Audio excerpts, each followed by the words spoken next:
So I'm tired of this narrative. The Shou Tucker is an evil character and a terrible father. When in reality, Shou Tucker did nothing wrong. Let's break it down, right? So you are Shou Tucker, a state alchemist that specializes in bioalchemy.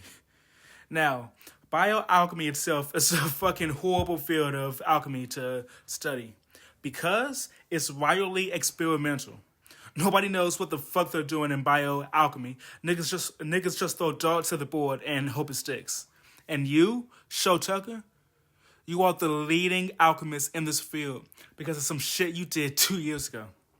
And they expect you to make these crazy ass breakthroughs every single year when they test you in a state alchemist assessment.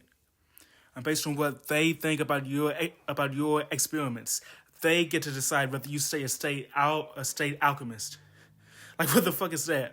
It's like if you study to become a scientist, and every year they make you submit your research. Like, what the fuck is that? And if niggas don't fuck with it, you just aren't a scientist anymore. Like, that shit doesn't make sense. Especially when you study bioalchemy. Bro, that shit is hard as hell. And so you are Shou Tucker, and you got your state assessment coming up very soon, right? And your research just isn't working out. Like you've been trying. You just haven't been sitting on your ass all year doing nothing. You've been in your library hitting these books, reading everything you can, doing anything you can. But it's bioalchemy. It's bioalchemy. Why are they expecting you to do this shit by yourself? You need help. The only people around you are your daughter and a big-ass dog, right? Like, and they keep fucking nagging you. Daddy, let's play. Daddy, you should go outside and touch grass when you're doing this for her. This alchemy shit is the only thing you're good at, huh? So if they take away your license to be a state alchemist, y'all niggas don't have shit. You niggas are finna be living in poverty. And you don't want to mess your fucking little daughter in the slums, bro. You're not trying to do that shit. And so it pains you. It pains you, but you ignore your daughter, you ignore the dog, and you try to grind out something, anything that these niggas will like. And then one day, the niggas up top tell you, hey, we finna send 2 young alchemists to you. And you're like, oh my truth, I'm finally gonna have some help. They finally realize how hard bioalchemy is. Like, I'm not studying no basic alchemy, bro. This shit is bioalchemy. I need fucking help. And so these 2 young alchemists come, and you expect them to help with your research. They do look like little children, but hey, fuck it. It's bioalchemy. Maybe a child will offer you a new perspective that you never considered. And so you welcome them. And you're ready to go in the lab, get some shit done. But then these little niggas, these fucking children, have the audacity to ask if they can see your research to see if it can solve their fucking problems. Like, nigga, my nigga, you are a week away from being broke. You are this close to losing it all.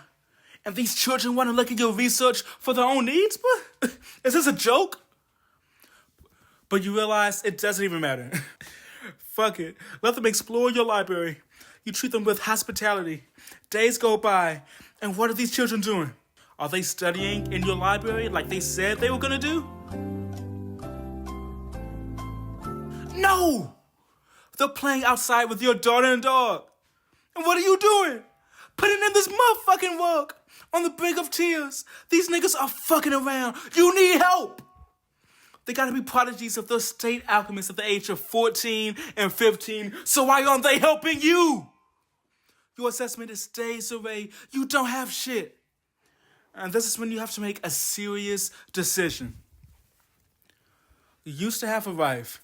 You loved her. You really did, right?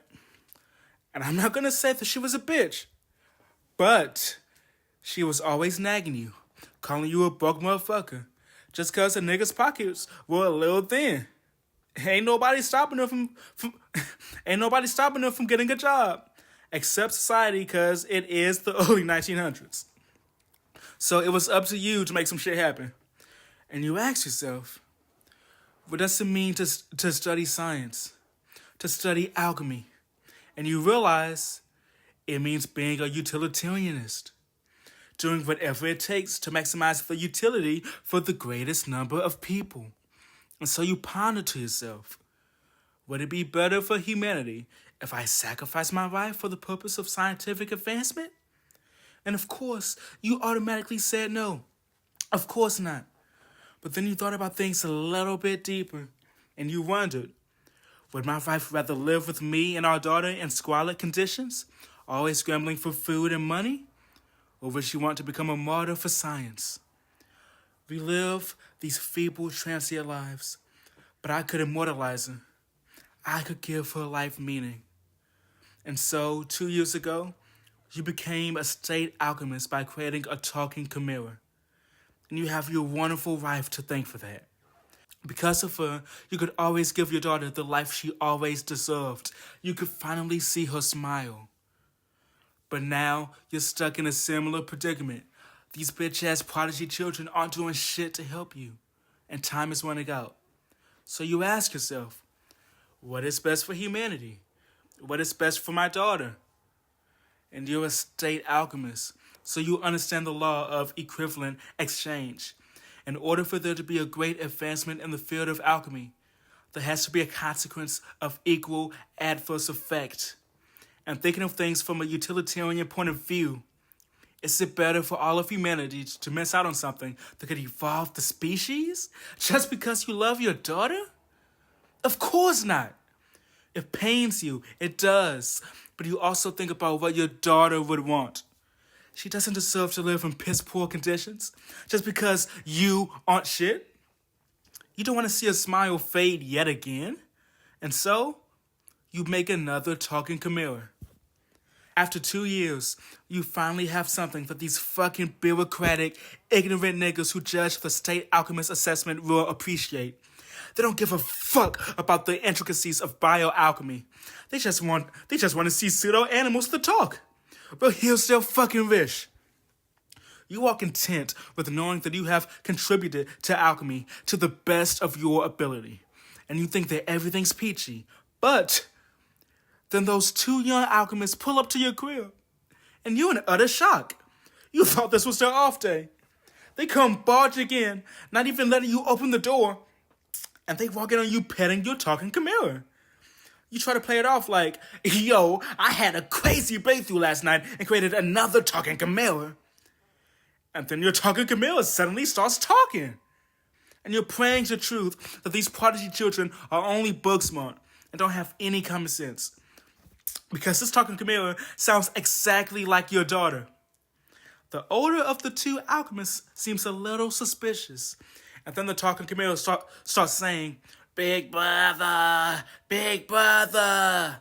And you realize you're fucked. The older one freaks out and starts punching you over and over. And you're like, nigga, you're 15 years old. How are you this strong? This nigga is beating your ass, and you try to say some bullshit about how you two are one and the same. In efforts of causing him to stop beating you long enough for you to pull out a Glock, a gat, something, but this only makes him more mad. He's about to kill you with just his hands before the younger one stops him. And they report your activities to your boss. You met these 2 young alchemists 3 days ago, and they destroyed your life. You get a little bit of time with your talking chimera, where you lament how nobody seems to understand the law of equivalent exchange except for you.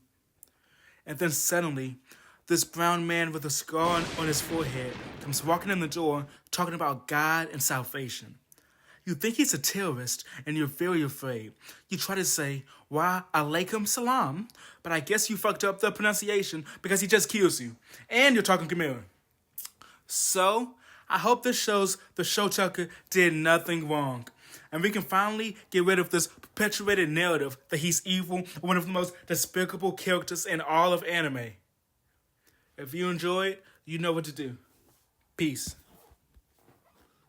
What's up, it's Chikan, and the boy Shou Tucker is really an inspiration, really a motivational figure. And let me know if you guys want any more blank did nothing wrong videos. Tell me who you want next.